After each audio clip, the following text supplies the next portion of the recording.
안녕하세요. 뇌 컴퓨터 인터페이스 개론 수업 13번째 시간을 시작하도록 하겠습니다. 우리가 SMR 방식, P300 방식, SSVP 방식으로 BCI를 구현하는 방법들에 대해서 살펴보고 있고 각각 그 방법들의 원리와 또 매틀랩을 이용을 한 실습 방법들을 배우고 있어요.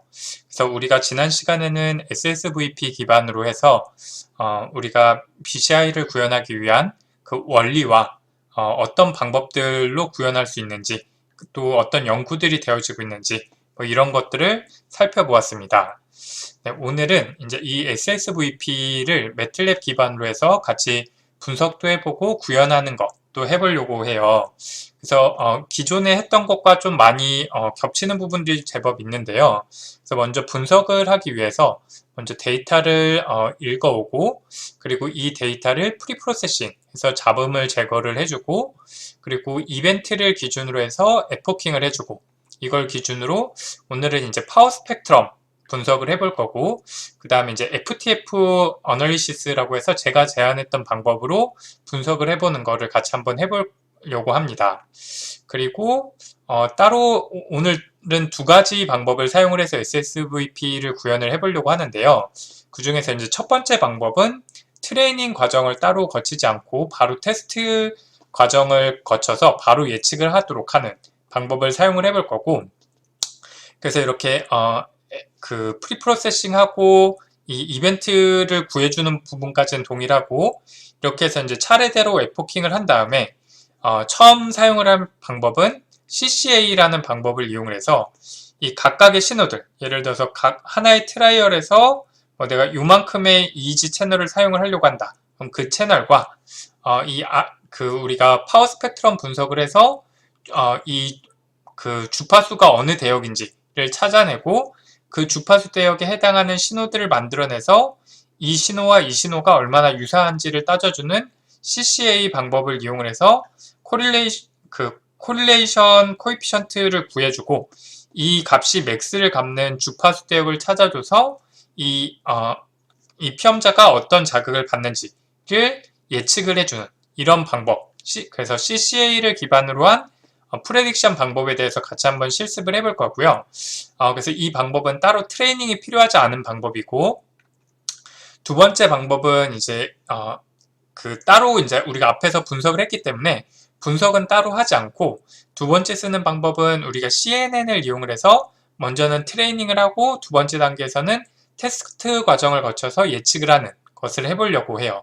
그래서 또 기본적인 프로세스는 동일하고요. 그래서 데이터 애퀴지션하고 프리프로세싱하고 에포킹하고 이 부분까지 동일하고 그리고 나서 이제 CNN 모델을 구축을 한 다음에 이 뇌파 데이터가 들어갔을 때 우리가 원하는 출력이 나오도록 CNN을 학습을 하는 과정을 거치고 그리고 나서 이렇게 학습된 모델을 가지고 새로운 이제 뇌파 데이터가 들어왔을 때 동일한 과정을 거친 다음에 이 뇌파 데이터를 입력으로 넣어서 출력을 예측을 하는 이런 실습을 같이 한번 두 가지 경우로 해서 같이 한번 실습을 해보려고 합니다. 매틀랩을 가지고 같이 한번 실습을 해보도록 하겠습니다. 데이터는 우리가 앞서서 계속 사용을 하던 데이터와 동일해요. 그래서 이 사이트에 들어가서 데이터를 다운받으면 되고 이 데이터는 SMR 방식과 P300 방식, SSVP 방식에 대해서 54명의 피험자를 대상으로 측정을 한 데이터라고 했죠. 그래서 우리가 오늘 사용을 할 데이터는 이 SSVP 방식으로 측정된 데이터를 사용을 하려고 하고 그 중에서도 36번 피험자의 데이터를 사용을 하려고 해요. 뭐 다른 거를 사용을 하면 안 되냐 뭐 그런 건 아닌데 이제 이 뇌파 특징이 잘 나타난 피험자를 가지고 여러분들이 실습을 해봐야 어떤 뇌파 패턴이 나타나는지 그런 것들을 알기 쉬울 것 같아서 우리가 같이 36번 피험자의 데이터를 가지고 실습을 해보려고 합니다. 그래서 데이터는 동일하게 1000Hz 샘플링으로 측정이 되었고 62개 채널에서 측정이 되었고 레퍼런스와 그라운드 채널은 이전에 사용을 했던 것과 동일합니다. 실험 패러다임을 설명을 드리면 뇌파 측정이 시작되고 나서 4초 동안에는 이 4개의 타겟 중에서 어느 타겟을 바라봐야 하는지를 이렇게 노란색으로 표시를 해서 4초 동안 나타내 줍니다.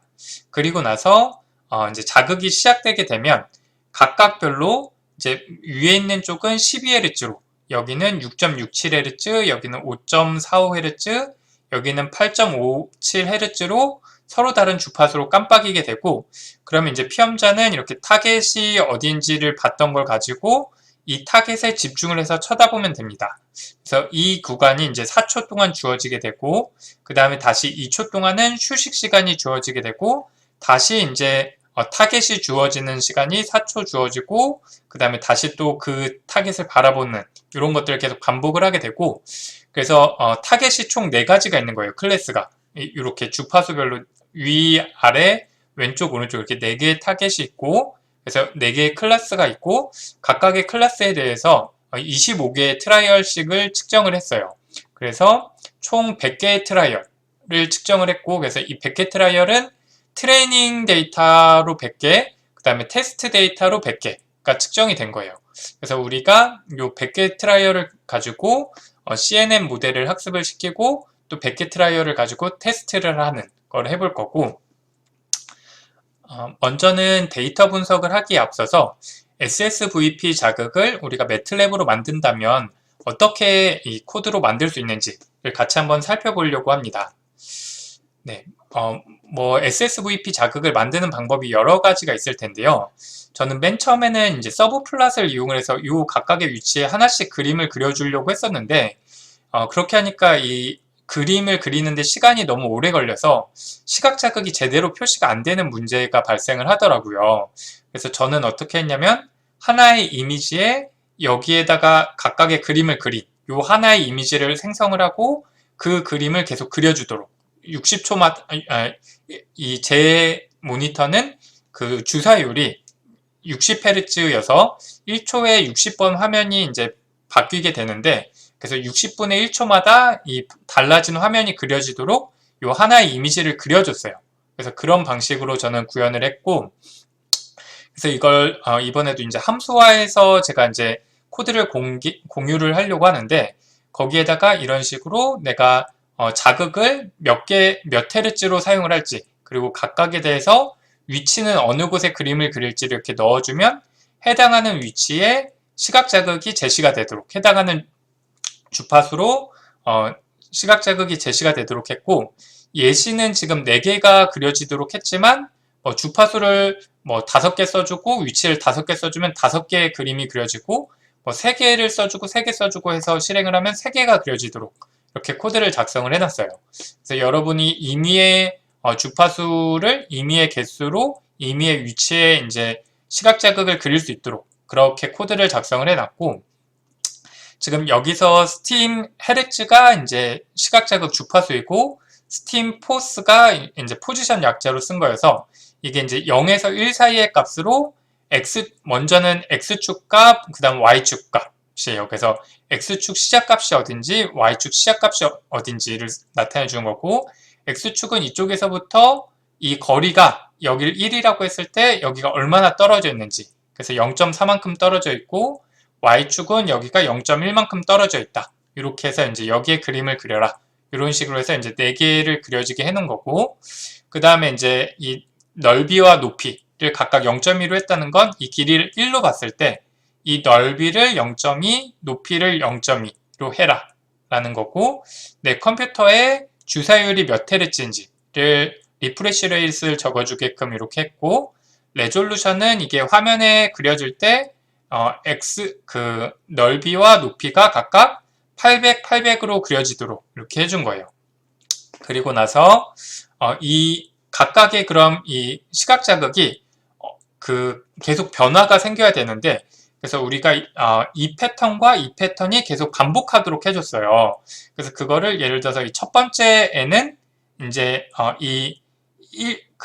얘가 그려질지 얘가 그려질지를 결정하는 이 시그널이에요. 그래서 예를 들어서 1이면 얘가 그려지고 얘가 0이면 얘가 그려지는 건데, 이 첫 번째 자극에 대해서 그 60Hz 동안 어떤 애가 그려져야 되는지 이렇게 시그널이 생성이 되도록 해주는 코드이고, 이 밑에 있는 게 이 패턴을 만들어주는 거예요. 그래서 0이면 검정색, 1이면 흰색. 그래서 이렇게 패턴을 만들어주고, 패턴 2는 얘의 반대가 되도록 이렇게 그려준 거예요. 그래서 0이면 얘, 1이면 얘가 그려지도록 이제 뒤에서 이제 그 부분을 작성을 해준 거고, 그래서 보면 이제 여기까지는 이제 얘 패턴 생성하는 것과 얘네가 각각 어떻게 그려져야 되는지를 생성을 해준 거고, 그리고 나서 요 코드에서 하나의 이미지에다가 얘네들 각각 다 그려준 거예요. 그래서 지금 여기는 이제 x가 요 시작하는 값, 그 다음에 x가 끝나는 값, 그 다음에 y가 시작하는 값, y가 끝나는 값. 그래서 요점에 대해서 x가 시작하는 값, y가 시작하는 값, 요점에 대해서 x가 끝나는 값, y가 끝나는 값을 이렇게 생성을 해준 거예요. 요 네 가지에 대해서. 그래서 포문을 돌면서 한 번은 얘에 대해서 생성하고, 한 번은 얘에 대해서, 한 번은 얘에 대해서, 한 번은 얘에 대해서. 우리가 앞에서 설정했던 요 파라미터들을 기준으로 요 그림이 생성이 되도록 요 위치값이 어디인지를 생성을 해준 거고, 그리고 나서 이걸 하나의 이미지에 그리기 위해서는 우리가 얘를 높이와 넓이를 각각 800으로 잡아줬는데, 이거를 이제 그 4x4 행렬을 그려주면 그림이 굉장히 작겠죠. 근데 우리가 이렇게 넓이와 높이를 0.2로 잡아줬으면 얘가 이만큼 커져야 되니까 그만큼 확대해주는 그 코드라고 생각을 해주면 돼요. 그래서 이렇게 굉장히 작던 그림을 이 그림에 맞게 확대해주는 코드가 지금 이 부분이고, 그리고 나서 지금 요거는 이제 새로운 창을 띄워주고, 배경 컬러를 검정색으로 바꿔주고, 얘네가 이제 그려질 때 컬러로 그려지는 게 아니라 이렇게 흑백으로 그려지도록 컬러 맵을 그레이로 바꿔줬어요.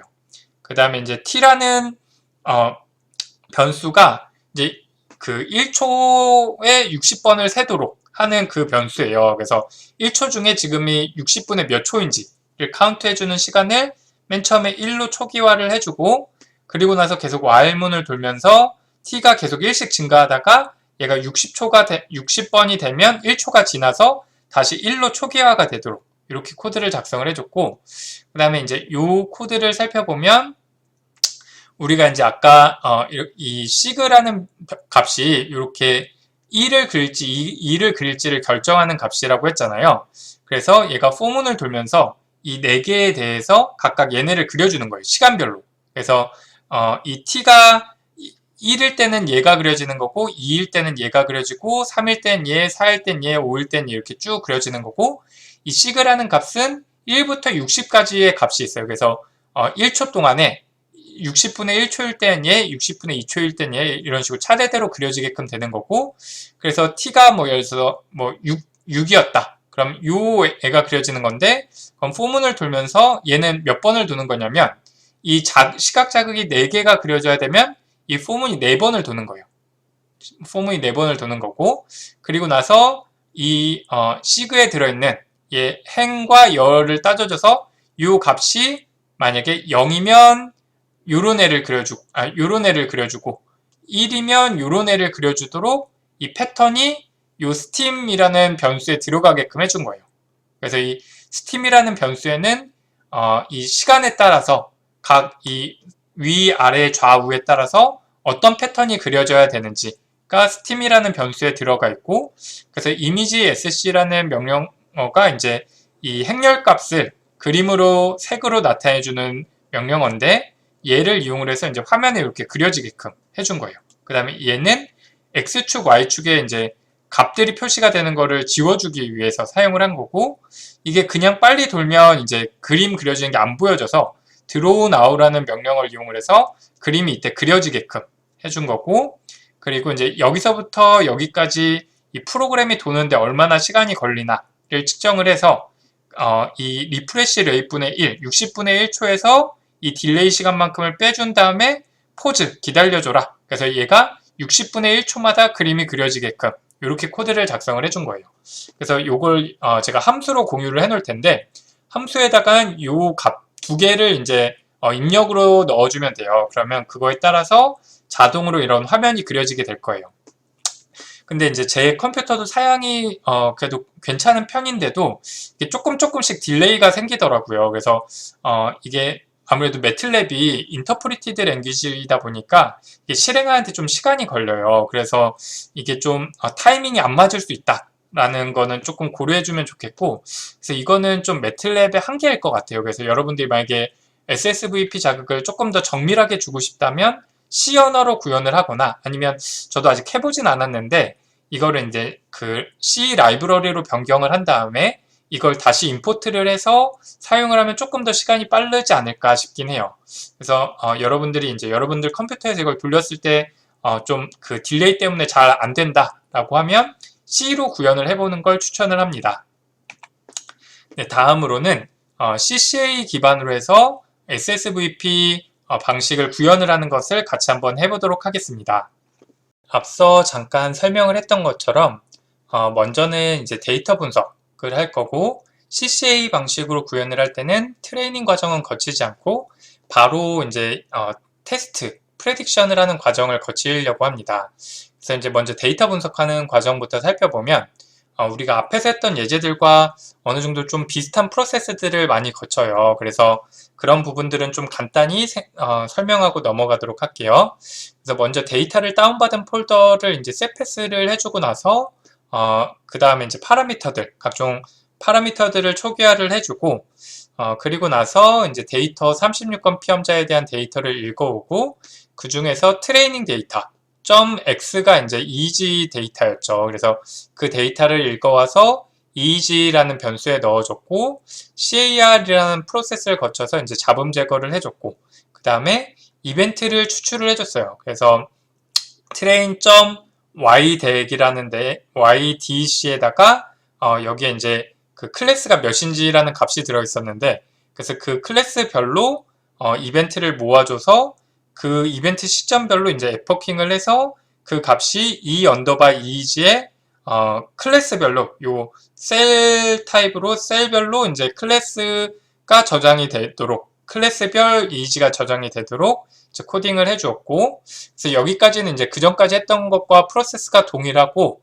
그리고 나서 이제 오늘은 파워 스펙트럼 분석을 해볼 건데, 이제 여기서 우리가 이제 파라미터를 이제 설정을 할 때, 이 분석을 할 때, 우리가 윈도우 사이즈를 보통 분석할 때 이제 이벤트 시점 이전에 마이너스 1초부터 뭐 몇 초까지 이렇게 잡고, 베이스라인으로 이제 그 베이스라인 대비 변화가 어떻게 되는지를 살펴봤었는데, 우리가 궁금한 영역은 이제 그 자극이 제시된 시점부터 자극이 그 피험자가 자극을 바라본 시점까지를 분석을 하려고 하는 거라 0초부터 4초까지가 우리가 궁금한 영역이에요.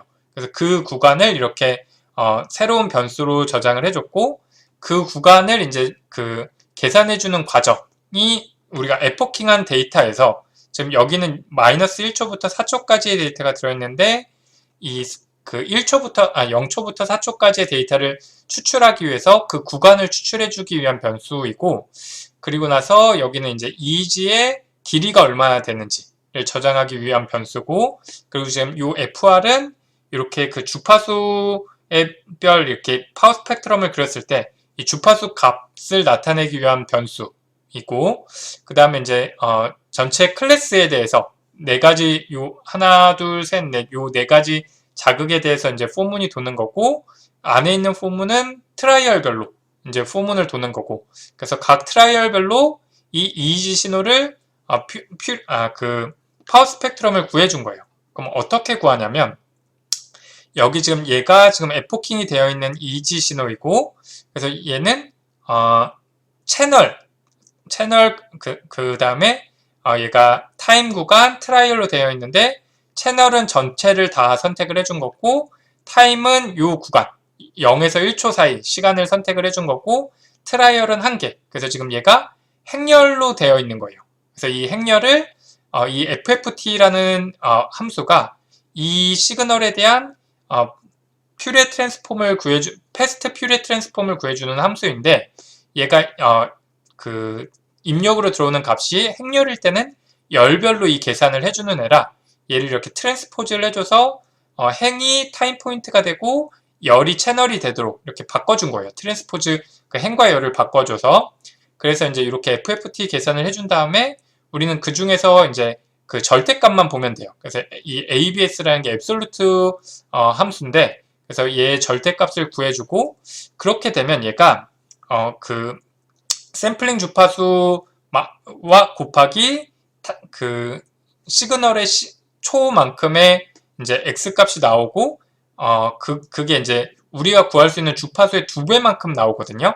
그래서 여기서 신호 처리에 대한 걸 좀 깊이 다루긴 어려워서 그래서 그거를 그 파워 스펙트럼 구한 거에 반만 그려주면 돼요. 그래서 요 값에 1부터 2분의 이 n을 2로 나눈 값 플러스 1까지만 그려지도록 이렇게 해주고 이 값을 그냥 그리면 로우 프리퀀시의 크기가 너무 세게 나와서 이걸 로그 스케일로 그려준 거예요.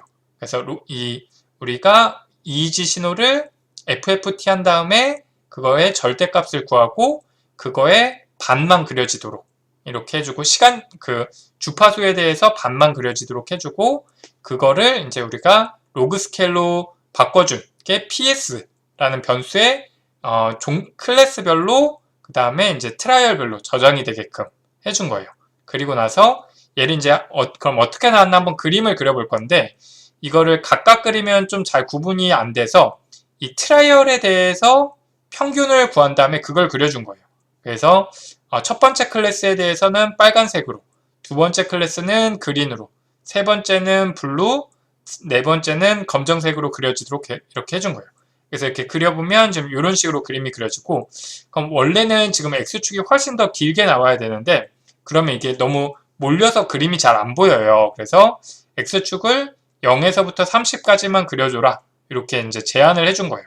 그래서 지금 이렇게 그려진 거고 그래서 지금 얘의 피크점을 찍어보면 우리가 이렇게 자극을 이런 식으로 줬는데 지금 얘는 얘가 지금 얘에 해당하는 거예요. 소수점이 약간 다를 수 있는데 이거는 이게 그 디지털로 바뀌면서 그 시점이 조금 안 맞을 수 있어요. 그래서 이 소수점은 조금 달라질 수 있다라고 생각을 하면 될 것 같고 그래서 5.45에 해당하는 애가 지금 여기에 해당하는 애고 6.74가 지금 얘, 그 다음에 8.49 얘가 얘이고 11.99 얘가 12Hz에 대한 반응으로 나타난 뇌파 파워 스펙트럼이다 라고 생각을 하면 돼요.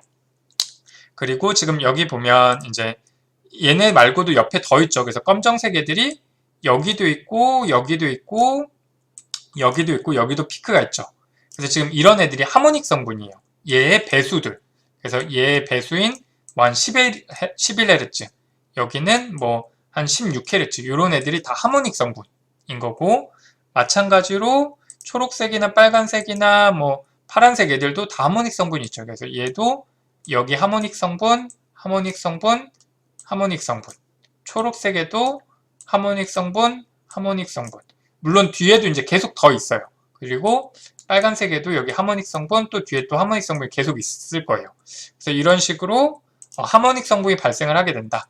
그래서 만약에 우리가 준 자극이랑 얘의 하모닉 성분이 겹친다. 그러면 우리가 예측할 때 좀 어렵겠죠. 그래서 그런 것들을 고려를 해줘야 된다라는 것을 우리가 지난 시간에 얘기를 했었죠. 그래서 이렇게 우리가 자극을 준 시점에서 반응이 제대로 잘 나오는지를 분석을 해본 거예요. 그리고 하모닉 성분은 얼마나 세게 나오는지 분석을 해본 거고 그럼 제가 이거를 뒤에까지 다 안 보여주겠는데 하모닉 성분이 계속 나오는데 그럼 하모닉 성분을 어디까지 사용을 할지도 이런 걸 갖고 판단을 할 수가 있겠죠. 또 다른 방법으로 제가 이제 FTF 분석 방법을 이제 새로 제안을 해서 이제 이 방법을 어떻게 사용을 할 수 있는지를 설명을 했었는데 이 방법을 이용을 해서 같이 데이터를 분석을 한번 해보려고 해요. 그래서 제가 이 함수를 공유를 해놨는데 이 함수를 사용을 하기 위해서는 여기 입력으로 들어가는 데이터를 이 형태로 맞춰줘야 돼요. 그래서 지금 얘가 크기가 4차원인데 얘 각각 1차원, 2차원, 3차원, 4차원의 순서가 먼저는 채널, 타임, 트라이얼, 그 다음에 클래스 순으로 얘가 순서대로 이렇게 데이터가 들어가 있어야 돼요. 그래서 우리가 에포킹했던 데이터가 이 셀 타입이었어서 얘를 4차원의 데이터로 바꿔주고 걔를 입력으로 넣어준 거예요. 그래서 이 연산을 하고 나면 얘는 이제 타임 프리퀀시 어널리시스 할 때 사용이 되는 값이고 얘가 이제 FTF 분석할 때 사용을 하는 값이에요. 그래서 요걸 가지고 이제 그림을 그려주면 되고 얘는 이 그림을 그려주기 위한 시간과 주파수, 이 그림이 그려졌을 때 x축 시간에 대한 그 값들, 그 다음에 y축 주파수에 대한 값들이 지금 요 값들이고, 이제 새로운 창을 띄워서 전체 채널에 대해서 이 서브플롯 함수를 이용해서 각각의 위치에 요 BW 요 값 얘를 그려준 거예요. 네. 그래서 그거를 같이 한번 살펴볼 거고, 그럼 이런 식으로 그림이 그려져요. 그러면 이게 한눈에 알기 쉽죠. 그래서 이 SSVP 자극에 의해서 그 클래스 간 구분이 되는 채널들이 어느 채널들인지, 물론 지금 이 채널이랑 이 채널이랑 이 채널도 좀 구분이 되긴 하겠네요. 그래서 요 6개 채널에서 구분이 잘 된다라는 걸 알 수가 있고, 또 얘를 이 채널만 하나 확대를 해보면, 이게 우리가 아까 그 하모닉 성분을 어디까지 사용을 할지가 고민이 됐었잖아요. 그럼 여기서 보면 지금 요 F 값이 이만큼까지 높은 거예요. 그러면 대략 한 40Hz까지 사용을 하면 되겠구나, 이렇게 알 수가 있는 거예요. 그래서 이 FTF 분석을 하면 채널도 굉장히 쉽게 선택을 해줄 수가 있고, 주파수 대역도 굉장히 쉽게 선택을 해줄 수가 있는 거예요. 그래서 이런 식으로 FTF 분석을 사용을 할 수가 있습니다. 네, 다음으로는 이제 분석이 끝났으니까 CCA 방법을 이용을 해서 이제 데이터를 바로 예측을 해보는 걸 하려고 해요. 그래서 CCA 방법은 우리가 알고 있는 주파수, 시각자극 주파수, 이 주파수와 뇌파 반응이 얼마나 비슷한가를 가지고 예측을 하는 방법이라 따로 트레이닝 과정이 필요가 없어요. 그래서 이 각각의 헤르츠랑 얼마나 비슷한가를 이제 따져주는 걸 가지고 예측을 해볼 거예요. 그래서 그걸 같이 한번 살펴보면, 먼저는 앞에서 봤던 14쪽부터 15쪽에 있는 파라미터 세팅 부분과 데이터를 로딩하는 부분까지는 동일하게 처리를 해주면 돼요. 그래서 우리가 이렇게 처음에 이렇게 셋 패스 해주고 파라미터 초기화 해주는 것까지 돌려주고, 그리고 나서 여기서는 여기까지 로드 이 맷까지 돌리고 나서 뒤에 걸 돌린다고 생각을 하면 돼요. 여기 다 돌릴 필요까지는 없고 이 로드까지만 돌리면 되고, 여기까지 이제 코드가 돌아갔다면 그 다음부터 이제 이 코드들을 돌려주면 되고, 그래서 이제 우리는 예측을 하는 걸 할 거니까 테스트 데이터를 읽어와서 이제 EEG 언더바 테스트 약자로 TS라고 쓴 거예요. 그래서 이 변수에 넣어주고 CAR 해주고, 이번에는 이제 이벤트를 익스트랙트 해주는데, 이번에는 차례대로 이제 예측을 해주기 위해서 이제 이벤트별로 모아준 게 아니라 그냥 test.t에서 그냥 이벤트가 들어있는 시점들을 다 그냥 순서대로 가져온 거예요. 그게 지금 이벤트 언더바 ts라는 변수에 들어있고, 그래서 이제 얘가 그 클래스 종류별로 되어 있는 게 아니다 라는 걸 잘 이해해주고, 그리고 나서 이 이벤트를 이 이벤트 ts 구간으로부터 윈도우 구간씩 잘라서 이거를 이 언더바 EG ts에다 넣어줬어요. 그래서 이렇게 지금 얘는 지금 0부터 4초 구간이 지금 들어가 있는 거예요. 그래서 이렇게 에포킹을 해준 거고, 그리고 나서 CCA 과정을 거치게 되는데, CCA 과정은 우리가 앞에서 봤던 이 주파수 대역 별로 사인, 코사인 신호들을 생성을 해주는 거예요. 그래서 먼저 지금 이 12Hz, 이 포몬이 지금 이렇게 클래스 숫자만큼 돌게 되어 있는데, 그래서 i가 만약에 1이다. 그러면 이 12Hz에 대해서 사인, 코사인 신호들을 만들어주는 거예요. 제가 이 순서는 1, 2, 3, 4 순서가 맞지 않을 수 있어요. 근데 이제 예를 들어서 얘가 첫 번째 i에 해당을 한다 라고 하면 12Hz에 해당하는 사인 신호를 이렇게 만들어주고, 이거의 2배가 되는 사인 신호, 그러니까 24Hz에 대한 사인 신호를 만들어주고, 그 다음에 3배, 그래서 36Hz에 대한 사인 신호를 만들어주는 거예요. 그리고 얘네는 제가 그림은 그리지 않았는데 동일하게 12Hz에 대한 코사인 신호, 24Hz에 대한 코사인 신호, 36Hz에 대한 코사인 신호를 이렇게 생성을 해주는 거예요. 그래서 이거를 이 각각의 주파수별로 이 6개의 신호를 만들어서 Y에 셀별로 넣어준 거예요. 그래서 Y의 첫 번째 셀에는 얘에 대한 사인, 코사인, 얘에 대한 그 1부터 3배에 해당하는 사인, 코사인 신호 6개가 들어있고, Y2에는 얘에 대한 1부터 3배에 해당하는 사인, 코사인 신호, Y3에는 얘, Y4에는 얘에 대한 이 신호들이 생성이 되는 거예요.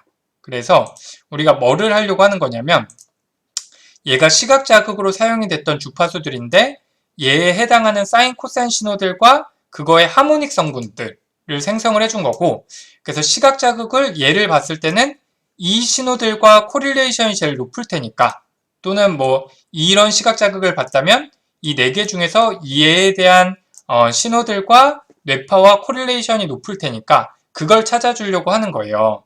그래서 우리가 그 레퍼런스가 되는 신호를 이렇게 생성을 해준 거고, 그리고 나서 이제 이 부분이 이제 예측을 하는 부분이에요. 그래서 지금 요 함수가 캐노니컬 코릴레이션을 계산을 해주는 함수고, 그래서 우리가 앞에서 에포킹 했던 요 에포킹 중에서 요 트라이얼에 대해서 이 포문을 돌면서 요 트라이얼에 대해서 y의 지금 이 포문이 얘가 클래스 개수만큼 도는 거고, 얘가 1이면 예를 들어서 12Hz랑 비교하는 거고, 얘가 2면 얘랑 비교하고, 3이면 얘랑, 3면 요 주파수의 요 신호들과 요 트라이얼의 뇌파와 비교를 하는 거예요.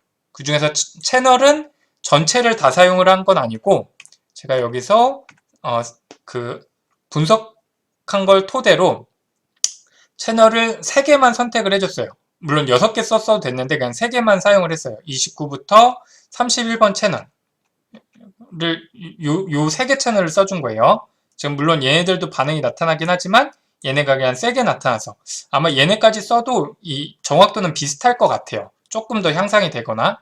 네, 그래서 이렇게 사용을 했고, 그래서 이 뇌파 신호와 우리가 임의로 생성했던 요 사인 코사인 신호들 간에 얼마나 신호가 비슷한지 캐노니컬 코릴레이션을 값을 계산해 준 게 요 템프라는 변수에 들어가게 되는 거예요. 그래서 이게 포문이 도는데 각각 얘에 대해서 코릴레이션 값을 구한 게 그 요 변수의 1번에 들어가는 거고, 두 번째 포문을 돌면서 얘와 비교한 게 얘의 두 번째에 들어가고, 얘가 세 번째, 네 번째에 각각 들어가게 되는 거예요. 그래서 그리고 나서 요것 중에 그러면 얘와의 뇌파와 얘와의 코릴레이션, 뇌파와 얘와의 코릴레이션 뭐 이렇게 있을 텐데, 이것 중에서 어떤 주파수와 코릴레이션이 가장 높았는지, 그래서 맥스 값을 찾아주는 건데, 얘는 이제 그 맥스 값은 여기에 이제 반환이 되고, 두 번째 변수가 이 맥스 값을 갖는 애의 인덱스가 반환이 돼요. 그래서 예를 들어서 지금 이 이지 신호가 얘랑 가장 코릴레이션이 높았다. 그럼 얘가 첫 번째, 두 번째죠. 그럼 얘가 두 번째라는 값을 이렇게 반환을 하게 돼요.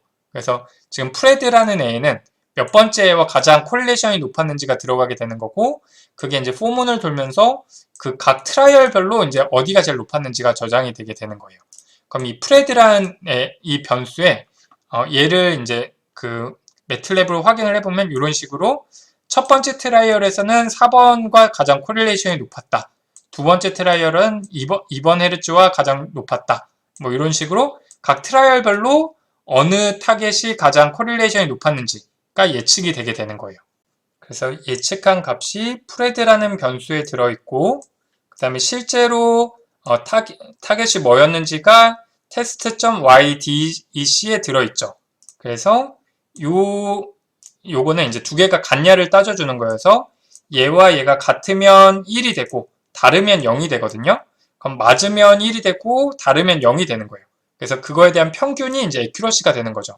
그래서 만약에 9개는 같았고 1개는 달랐다 라고 하면 이거에 대한 평균은 1이 9개고 0이 1개니까 0.9가 되겠죠. 그래서 이게 이제 에큐러시가 바로 되게 되는 거예요. 그래서 요대로 해보면 에큐러시가 1이 나와요. 그래서 1이라는 건 100%로 예측을 잘 했다라는 거예요. 그래서 트레이닝 과정을 따로 거치지 않았는데도 불구하고 이 CCA 방법을 이용을 하니까 굉장히 높게 예측을 잘 하는 것을 볼 수가 있습니다. 다음으로는 CNN을 이용을 해서 SSVP를 구현하는 걸 같이 해보도록 하겠습니다. 이 방법도 겹치는 부분이 많아서 그거는 간단히 생략하고 넘어갈게요. 그래서 파라미터 세팅 부분은 앞에서 했던 거랑 동일한데 이 부분이 추가가 됐어요. 그래서 CNN을 사용을 할 때 이제 밴드패스 필터링을 할 거라 밴드패스 필터링 구간을 정해주고 다운 샘플링을 해줄 건데 다운 샘플링을 10개 중에 하나만 값을 취하는 방법으로 이제 다운 샘플링을 해줄 거라 이렇게 그 값을 초기화를 해준 거예요. 그리고 나서 데이터 읽어오고 그 중에서 이제 트레이닝 데이터를 EEG에 넣어주고 CAR 해주고 밴드패스 필터링을 우리가 앞에서 살펴봤던 요 1에서 50Hz 구간으로 밴드패스 필터링을 해주고 그리고 나서 이 이벤트를 이제 추출을 해주고 그러면 요 그 필터링 된 신호를 이 이벤트 시점을 기준으로 해서 0초에서부터 4초까지 에포킹을 해서 그걸 e_eeg라는 변수에 넣어줬어요. 네. 그리고 나서 우리가 이 e_eeg라는 신호를 다운 샘플링을 해줬어요. 그래서 다운 샘플이라는 건 지금 이 함수를 이용을 해서 얘 데이터 중에 이 개수만큼씩 다운 샘플링을 해주겠다는 건데 그래서 얘가 아까 10이었죠. 그래서 10번 중에 한 번씩 데이터를 취득을 해주는 거라 이 eeg의 사이즈를 보면 채널 타임 트라이얼 순인데 얘가 다운 샘플링을 하고 나면 10분의 1배로 이렇게 줄어 있는 것을 볼 수가 있어요. 그래서 지금 이 다운 샘플링이라는 건 데이터의 타임 포인트를 줄여주는 역할을 해주는 거다라고 생각을 해주면 되고 그리고 나서 이제 CNN을 구현을 하기 위해서 파라미터들을 설정을 해줘야 되는데 지금 이 파라미터들을 살펴보면 얘가 이제 그 CNN이라는 건 컨볼루션을 해주잖아요. 그래서 컨볼루션을 타임축으로 컨볼루션을 해주면 얘가 필터링 해주는 효과가 있어요. 밴드패스 필터링처럼. 그래서 이 필터 사이즈를 어떻게 할지 그래서 이 채널에 대해서는 3개씩 해주고 타임 포인트에 대해서는 10개씩 해주려고 이렇게 얘는 3, 얘는 10으로 해준 거고 이런 필터를 총 30개 사용을 하겠다라는 거고 슬라이드는 얘가 한 번에 몇 칸씩 이동을 할지 쭉 이렇게 컨볼루션 연산을 할 때 이쪽 X축으로 이동을 할 때는 2칸씩 이동을 하고 이 행에 대해서 이동을 할 때는 1칸씩 이동을 해라 라는 거고 맥스 풀링 할 때 2개씩 사이즈가 줄도록 해준 거고 총 클래스 숫자는 4개다 라는 걸 이렇게 설정을 해준 거예요. 그리고 나서 레이어를 설정을 해주는데 레이어는 먼저는 그 인풋 레이어를 꼭 사용을 해줘야 돼요. 그래서 인풋의 크기가 얼마인지를 이렇게 지정을 해줘야 되고 그래서 인풋 레이어를 써주고 나서 컨볼루션 2D 레이어 그 다음에 그래서 컨볼루션 레이어가 요거였죠. 우리가 배웠던 그래서 이때 컨볼루션 할 때 이런 뭐 필터 사이즈는 어떻게 되는지 필터 개수는 어떻게 되는지가 여기 지금 이렇게 입력으로 들어간 거예요. 필터 사이즈, 필터 개수, 스트라이드 수 우리가 여기서 설정을 해줬던 요 값, 그 다음에 패딩 세임 이렇게 해주고 그 다음에 배치 노멀라이제이션은 이제 그 입력으로 들어온 값을 0과 1 사이의 값을 갖도록 이제 노멀라이제이션을 해주는 그런 레이어고 렐루는 이제 0보다 작은 값은 0으로 만들어주는 그래서 제가 이 노멀라이제이션이 0에서 1 사이 값이 아니라 아마 평균이 0이고 스탠다드 디비에이션이 1이 되도록 해주는 걸 거예요.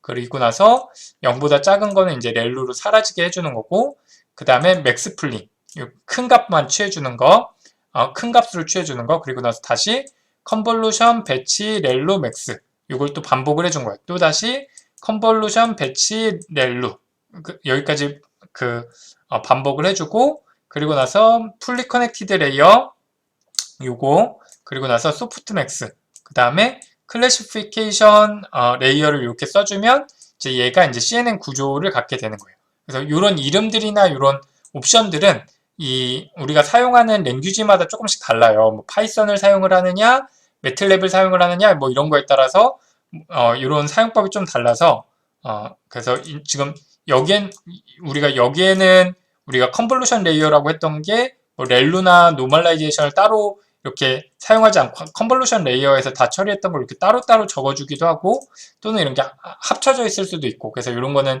랭귀지에 따라 다르다라고 이해를 하면 되겠고 그래서 우리가 CNN에 사용될 파라미터 설정을 해주고 레이어 어떻게 사용할지 설정을 해준 거고 그 다음에 옵션이 이제 학습과 관련된 것들을 이제 옵션을 설정을 해주게 돼요.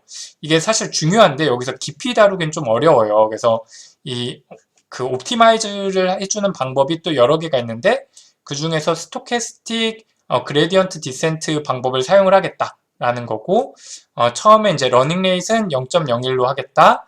그 다음에 이 러닝 레이트를 점점 줄여가주면 좋은데 이걸 몇 번째 에폭부터 줄여갈 거냐. 그래서 난 10번째 에폭부터 줄여가겠다라는 거고 전체 데이터를 학습하는 걸 한 에폭이라고 하는데 우리가 여기서 사용을 하는 이 에포킹 할 때 에폭과 여기서의 이 CNN에서의 에폭은 좀 다른 개념이에요. 여기서의 에폭은 이 전체 데이터를 하나의 에폭이라고 생각을 하면 돼요. 그래서 맥스 에폭이라는 건 전체 데이터를 총 몇 번 학습을 하겠냐. 그래서 전체 데이터를 총 30번 학습을 하겠다라는 거예요.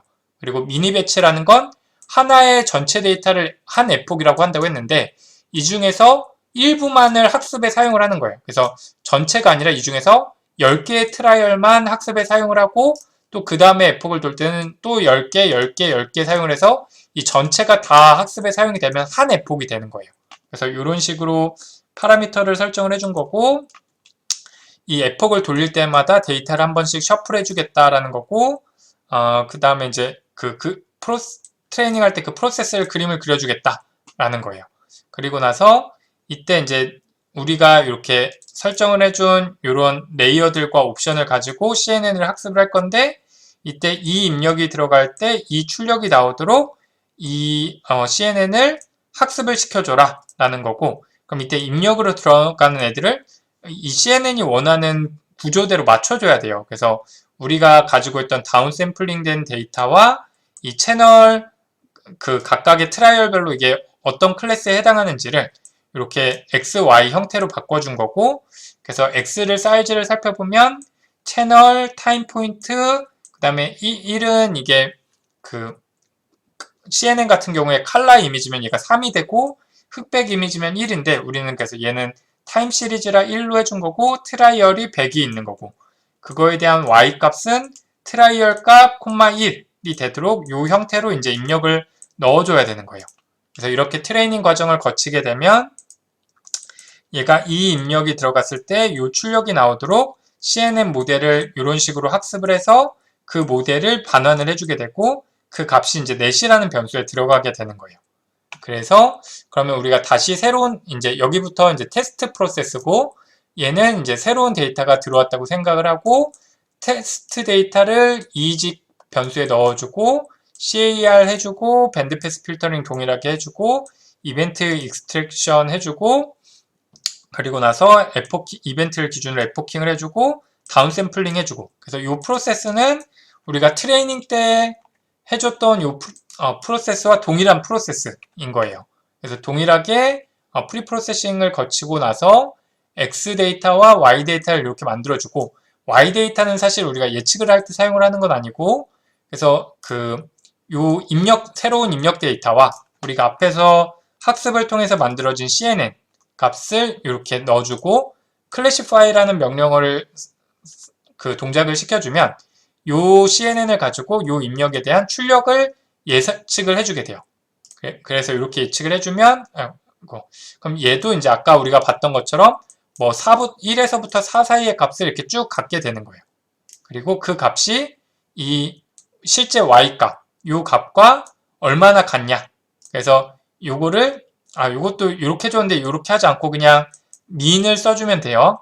민을 써줘서 평균을 구해줘도 되고 아니면 이걸 이렇게 다 더한 다음에 길이로 나눠줘도 되고 이렇게 해서 액큐러시를 구해주면 되는 거예요. 네, 그래서 이렇게 해주면 되는데 제가 결과는 첨부를 못했는데 얘도 이렇게 했을 때 이제 100%가 나왔는데 사실 제가 이렇게 해보니까 CNN 같은 경우에는 이 파라미터를 어떻게 맞춰주느냐에 따라서 결과가 굉장히 달라지게 되더라고요. 그래서 지금 이 파라미터들도 굉장히 잘 맞춰줘야 되고 이 레이어는 뭐 적당히 쌓아주면 되기는 하는데 이 옵션들도 잘 맞춰줘야 돼요. 뭐 이니셜 러닝 레이시라든가 이 드랍 피리어드, 에폭 맥스 값, 미니 배치 사이즈 뭐 이런 것들도 잘 맞춰줘야 돼요. 근데 이제 제가 이거를 전체 피험자에 대해서 돌려보니까 CAA CCA 방식, 우리가 트레이닝 없이 했던 방식으로 했을 때 전체 피험자에 대한 평균 값이 54명에 대한 평균 애큐러시가 94%였어요. 굉장히 잘 되는 거죠. 근데 제가 좀 전에 설명했던 이 CNN 방법을 했을 때 전체 피험자에 대한 애큐러시가 58%밖에 안 나오더라고요. 그래서 이 결과가 꼭 CCA 방식이 CNN 방식보다 좋다라는 걸 의미하는 건 아니고, 제가 사실 이 파라미터를 최적화하면 이 애큐러시가 더 올라갈 텐데 최적화까지는 못하고 그냥 몇 가지만 좀 트라이를 해본 거예요. 그래서 사실 CNN으로 할 수 있는 최대 퍼포먼스는 아니고, 근데 이렇게 막 이렇게 최적화해서 퍼포먼스를 올린다고 해도 제 생각에는 지금 이 결과까지는 올라가지 않을 것 같아요. 근데 그 이유는 CCA 방식보다 CNN이 나쁘다기보다 지금 우리가 트라이얼을 100개를 사용을 했는데, 이 딥러닝 모델 같은 경우는 이 트라이얼이 많으면 많을수록 이 학습을 잘해요.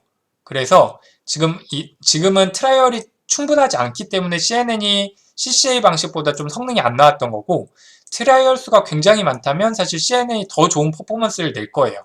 물론 이제 파라미터들을 잘 맞춰줬을 때.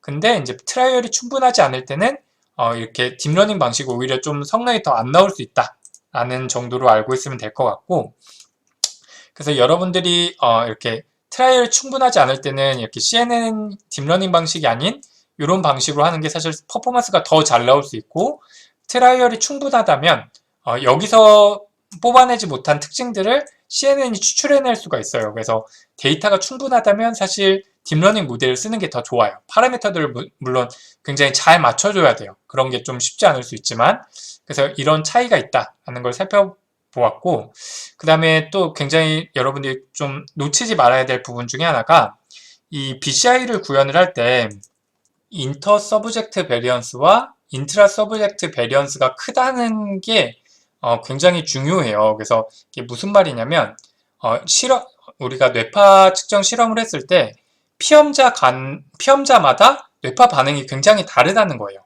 그리고 동일한 피험자 내에서도 이 트라이얼마다 뇌파 반응이 굉장히 차이가 나요. 그래서 제가 하나 예를 갖고 왔는데, 여러분들이 SMR 방식 같은 경우에는 손 움직임 상상을 하는 거라 사실 피험자 간 차이가 굉장히 커요. 근데 SSVP 같은 경우에는 이 시각 자극에 대한 반응이기 때문에 이 사람이 쳐다보고만 있으면 반응이 나오는 거라 상대적으로 뭐 SMR이나 P300보다는 반응이 꽤 비슷하게 나오는 그 BCI 방법이거든요.